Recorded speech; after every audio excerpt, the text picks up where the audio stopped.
at the end of the day, that's why I always be like, look, whatever we talk about on here, we talk about on here, but one thing that we try and get out is that we trying to just spread a little similarity / normality to the situation of barbering and just let other barbers know out there that we understand that we're going through the same shit and we feel the same shit. I ain't slept in days. This shit easy to a play, I'm just giving you game. Got the vegetables sauteed, I'm chilling and blazing. Whoa, what's happening with y'all? It's Manchu with the Clippers, another episode of Barbers and Henny.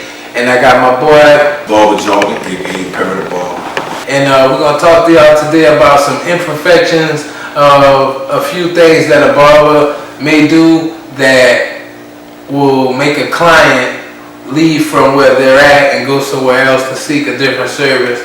And these are some things that are key and one of the higher points that people don't really touch on, but a lot of customers, they don't say nothing about it. They just go somewhere else where they can get it done right at.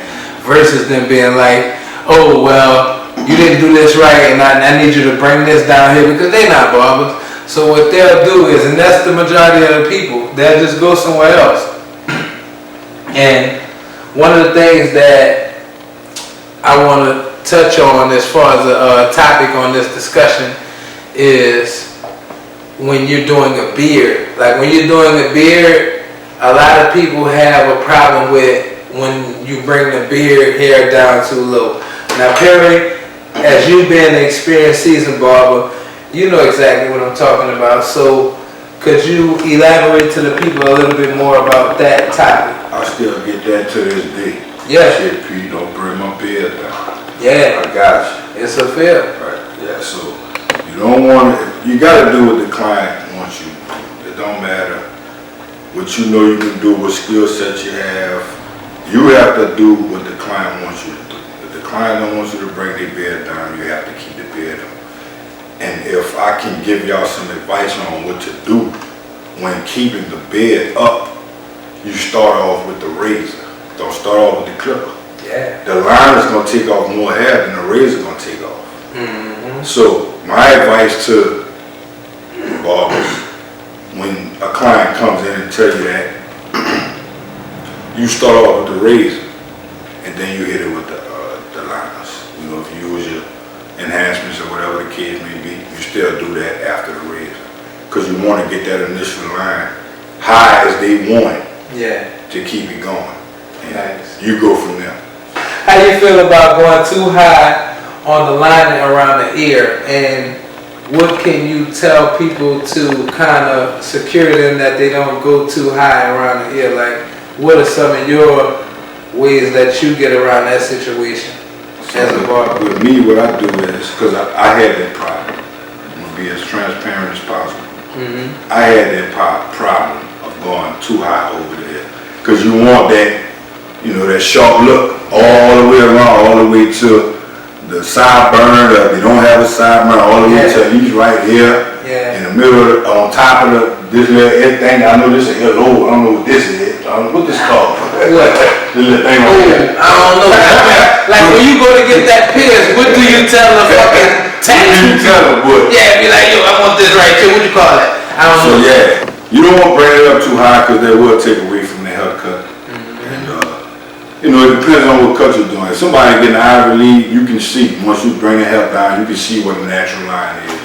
If somebody getting a bush fade, you know, and you know, they getting the back taper and the sides taper, temp and the nape area, you know, you want to keep that natural line around there. So what I do is I still use my shears. Always remember, your shears is an important part of your arsenal. You have to use shears. So to get that natural line around the ear when you're doing a nape or a temp fade with a bush, use your shears. You have to pull a little air down. Some people got a little bitty heads. It's hard to pull down. My shit big. You put my shit down, look like Pluto or whatever. But hit that little area with the shears, and then you just go around it. I mean, eventually, me or my barber partner, Manchu, will eventually show y'all everything that we're talking about as far as like. What about bringing the neckline too high? What do you do and what are your methods to keep the neckline at a respectable degree as to where if somebody else see me from across the room, they like, damn, that nigga neckline high as fuck. Yeah. Like, look, that nigga, did he get in the tape? I mean, if you're a barber, I mean, I'm pretty sure you can see where somebody's natural hairline is growing in. You know, you don't want to dig too deep in it. I've seen barbers, you know, not just with just a round back lining, but I've seen barbers with just a taper lining. You don't want to bring your taper lining in too deep to where it damn near look like a V. You're taking away from the haircut.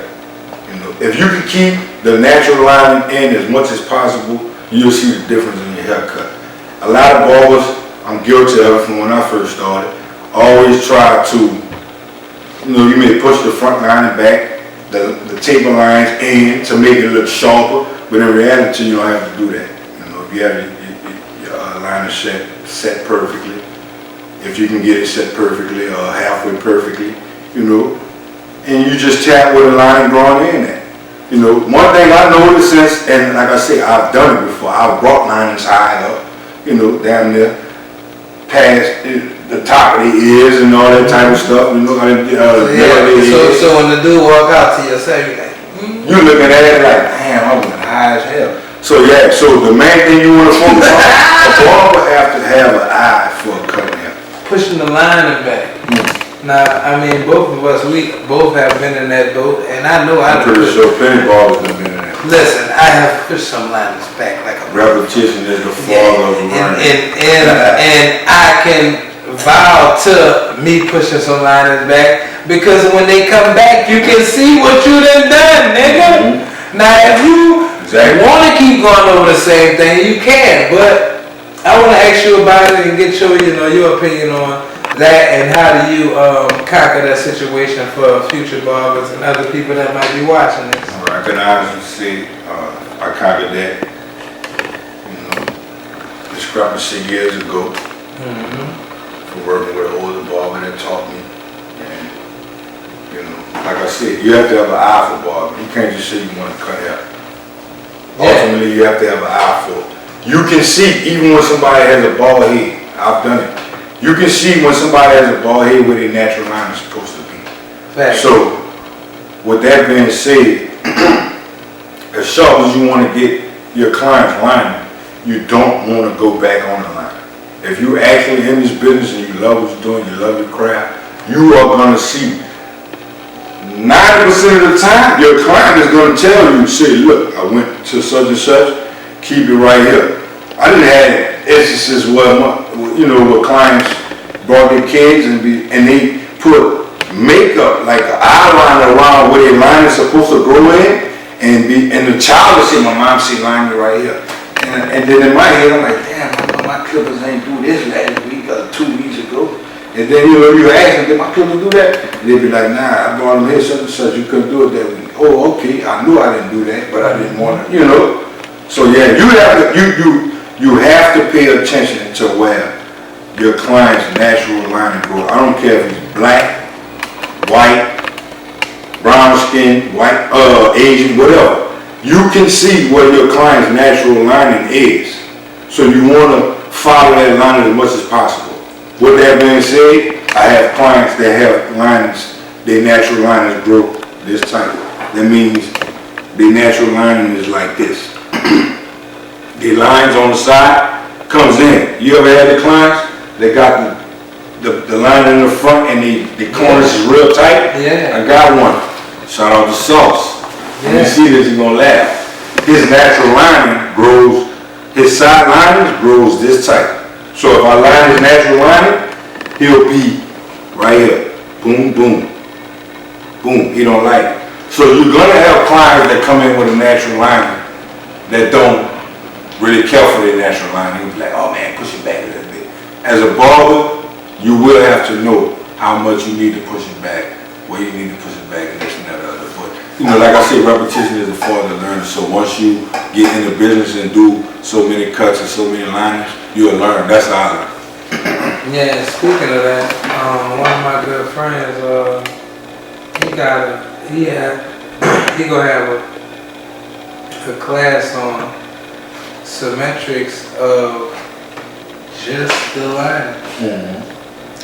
And it's teaching you the geometrics of whatever head that comes in your shop, and that's how you create that line on the head. Because a lot of barbers have trouble with that. Now you can fucking catch a sideline haircut all day. You can catch that side all day, but it's not too many barbers that's gonna catch that front and show you that both of those points on each side that's coming down the curve is the same way on each side. And it's nothing bad about that, and it's nothing bad about learning. I've been cutting that for a long time. Perry been cutting that for a long time. But just like I told him, I have a friend of mine that I know that's doing a barber class online. It's just that alone. And it's not even fucking here. But I'm thinking about going to take that class. And it's only because I know it's something that I'm doing that I still don't know that he might be doing. And even if it's something that he is doing, it's just a confirmation, but it's also a step into trying to further myself into learning every head that comes into the shop. Which brings us back to we always students of the game. Exactly. I would take that class because I feel like, you know, they be like, ain't no science to it. I feel like it is a science to line. Yeah, yeah, it is. I really do feel like it is. Because I've seen, you know, and I watch hundreds of barber videos daily. Pictures, everything daily. And I'll see a barber post a line from the front, and then I'll be like, man, I need to start doing this to show people that, you know, up and coming clients that I can do straight lines, have everything symmetric all the way around 180, 90, all that touch, you know what I'm saying? And I would see that and I'd be like, well, damn. And I will compare it to frontliners that I've taken photos of but didn't post, because I can see in my eyes it look like it's straight, but then I'll be like, damn, that bitch not really that straight. And then I'll see another barber post and I'll be like, oh, you know what? That's straight. That's straight. Because ain't nobody make a meme about none of my lines. Yeah. You know, and that's what it is. But like I said, like the thing you want to be, you want to focus on is your client's natural line, because when they line it push back, you're gonna see the discoloration in their skin. Once you see that, like if your client is brown skin and you push his line, you know you're gonna push his line back, because when you line him up, get him fresh, hit him with a razor, his natural skin color is gonna be different from what you put his line in there. It's gonna be lighter. You gonna have that Drake. Yeah, you gonna have that Drake. With the hawk. You got that Drake. Nigga said, boy, you got that Drake over here, nigga, put your line back. But we are guilty of it, you know, starting out as barbers. We are guilty of it, but you know. This weed kicking in pretty good. So check this out. Question, Perry. What would you rather? Appointments or walk-ins? Appointments. Why? Because I did walk-ins. I did walk-ins for years. I only been doing appointments for maybe about 3 years. And I can honestly say, with my appointments, it has made my life way more easy. Especially being that I'm a family man. You know, I'm a married man, 2 kids at home. So you want to spend as much time with your family as you can as possible, but you still need to make that income, right? Yeah. So the difference from doing appointments and just walk-ins, you never know when you're gonna be finished cutting hair. So I started the appointments because I got tired of a million people sitting in the barber shop waiting to get a haircut. And if you do your job the way you're supposed to do your job, they're not gonna leave unless they have some prize to do. Marriage, a wedding, you know, to go to a wedding, a dinner, party, anything. They're not gonna leave. They're gonna sit there. And you know, to me, for me personally, it was a lot of pressure on me, because now with that, now you're trying to hurry and rush your clients to get them out of there.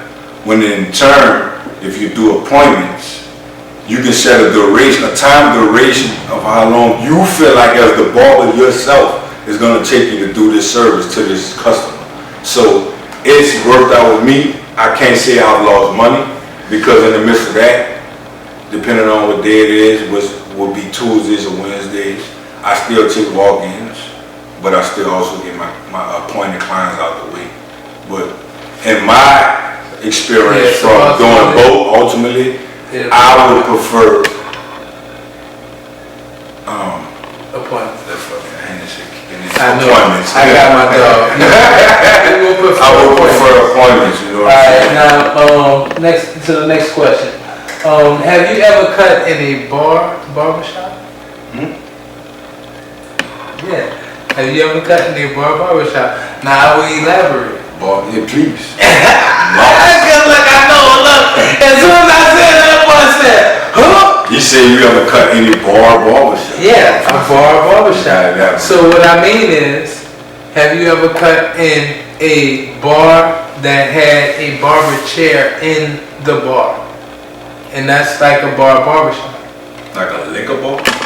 Yeah, it's like if that barbershop right across the street, it just had one of these old ass chairs. And they sit in a certain spot in the chair, and people that come in, they are freely to come and get their hair cut. I can answer that. I've never cut in a barbershop. But I've cut at places where there were bars. No, I know, but Hooters don't have a barber chair in there. Right. I agree with you. Yeah, but see, so have you ever did that? Yeah, where? But in the Bywater. What bar? The Tavern. I heard the Tavern, and they had a barber chair in it. Barber chair. Nah, I've never experienced. All right, they have a barber chair in the St. Rock Tavern bar. Mm-hmm. They have a barber chair in, they had a bar on Decatur called Tiki's. They had a barber chair in there. All right. And they had another barber chair in the R bar. That was like around Frenchman area. Okay. And I never, because I never knew nothing about that. And I've never cut in a barbershop. Yeah, man. Nah, I've never experienced it. And I asked you that because I didn't know if we were the only people, as far as people here in New Orleans, that would have a barber chair in a barber shop. Because I think that's like one of those, that's an old ass, that's a stupid old ass. That's a old, it gotta be old, dude. It gotta be old. Because you think about it, if the barber chair that's in there, or you know just that whole situation of you being able to do that. Grandfather in, that's what we call it. In the barber terminology. Yeah. Grandfather in. And now the more that I think about it, our city always have been a city that people come in and out. So it wouldn't be a surprise to me for them to have that chair in the shop. So they'll have somebody in the bar that'll be able to cut your hair and you can get a drink and go get back on the boat. Or go get back on the plane, you know. Yeah, that's crazy, boy. That's crazy. Alright, now how do you feel about clients that cancel appointments but don't never say it or no call, no show? Yep. I hate it. I hate it. At the end of the day, in this profession, you are gonna deal with it. Yeah. I've been cutting for you. Matthew just told you we both been cutting for a very long time. Since before cutting in the shop was a thing. We was cutting on porches in the living rooms and the bedrooms.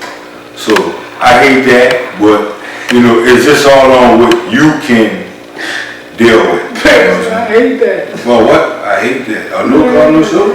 Yeah. But the thing is, I think the thing that level it out is you always got somebody on the back end that couldn't get in, and they tell you, man, anybody cancel or don't show, let me know.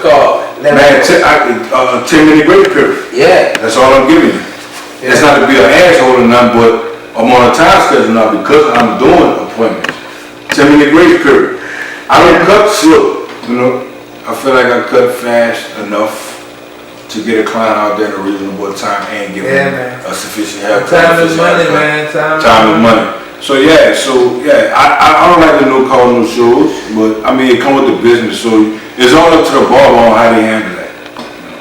Alright, now check this out. We're about to go to one of the last questions of the segment. And it's not even a question, it's more or less me just asking my bro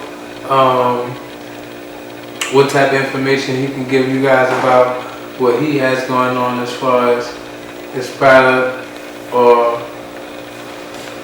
so forth and so on. Perry, would you like to grab the wheel, my friend, and let the people know Call me Jesus. what's going on? So yeah, I got. Staying in the kick then. I ain't stand up, nigga. You wait for that. You too sad. I wait.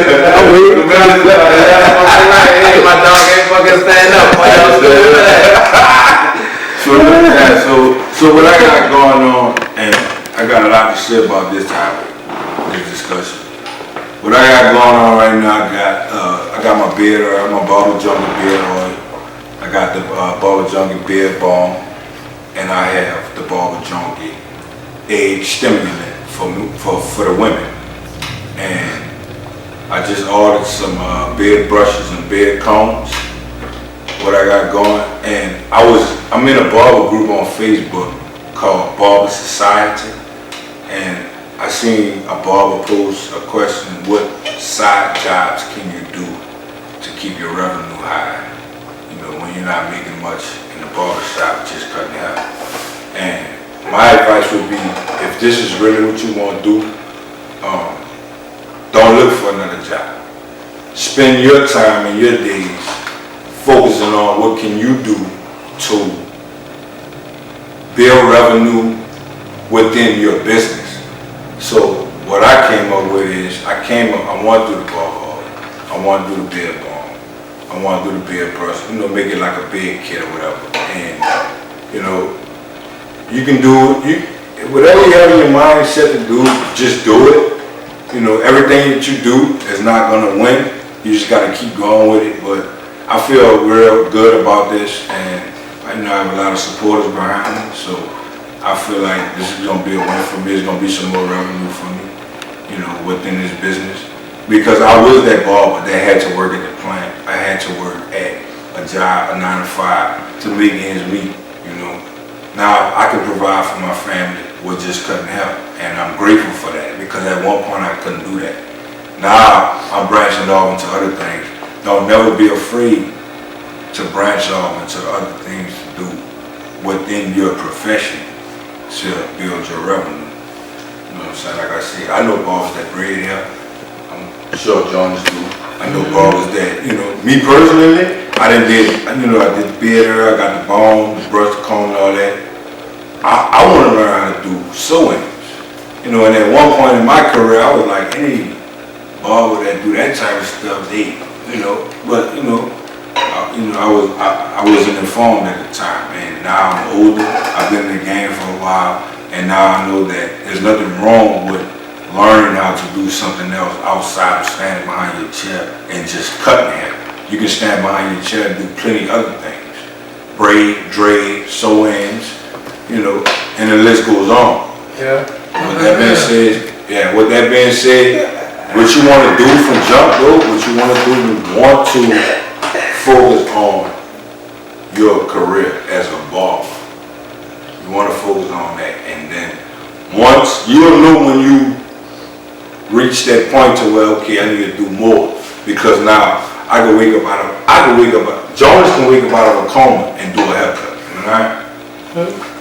We can wake up out of a coma and do a haircut. We got that under control. So now, what more can I do to increase my revenue in this industry? And I just gave you some points. Like I said, I sell barber oil, I sell the balm, I sell the brush, I sell the comb.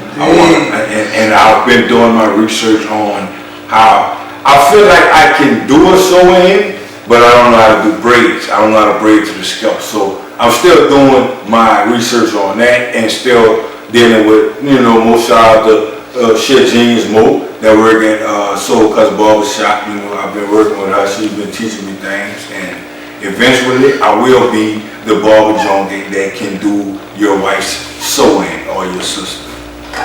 Big old facts. And that's what this show is about. It's about evolving. It's about stepping into some waters that you're not used to and you may be uncomfortable with. But the more that you tap into those waters, you're going to get comfortable with them and understand them. And that's what's going to make you better at that particular thing that you're doing. So, this is another episode of Barbers and Henny. It's your boy Manchu with the Clippers. It's your boy, my boy Perry, Barber Junkie. Perry Barber Junkie. You know what I'm saying? And we signing out. Yeah, we signing out. We signing out on the ones and twos, you know. I didn't stand up, nigga. Yeah, he ain't standing. I did. He didn't even. Yeah, we just stand up. Boom, this is a good episode. We just chill. Perfect. And that's the one I'm focused. This shit easy to a play, I'm just giving you game. Got the vegetables sauteed, I'm chilling and blazing. On the island with my feet out, eating some raisins. A big mojito on line 2, I'm keeping it cool.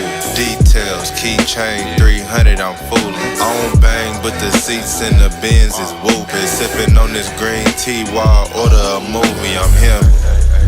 Bitch, you know you fucked up. Now you back to fuck around with broke bro.